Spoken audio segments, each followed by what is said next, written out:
Algérien Ziza Messika, l'âme courageuse du Nord constantinois. Ziza Messika, de son vrai nom Ziza Sakina, était une moudjahida algérienne née le 28 janvier 1934 à Merouana, dans la wilaya de Batna.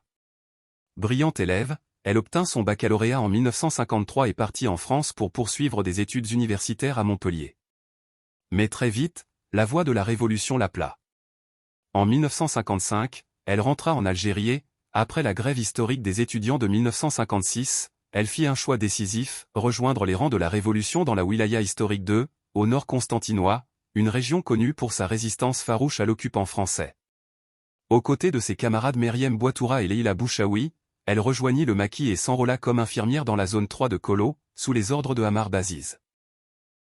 Elle devint rapidement une figure clé du service médical de l'armée de libération nationale, dirigeant l'hôpital de Maki et travaillant avec des dirigeants de premier plan tels que Azouz Enrouche et Abdelkader Bouchri, responsables des zones 1 et 2 de la wilaya historique 2 dans le nord constantinois.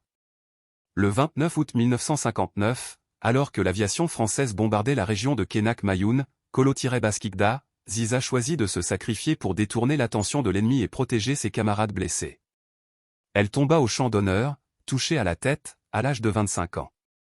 Son courage, sa lucidité et sa fidélité à la wilaya historique 2 du nord constantinois font d'elle un symbole de la femme combattante algérienne, celle qui a choisi les montagnes plutôt que l'exil, le sacrifice plutôt que la soumission. Elle demeure un exemple intemporel d'engagement et de patriotisme.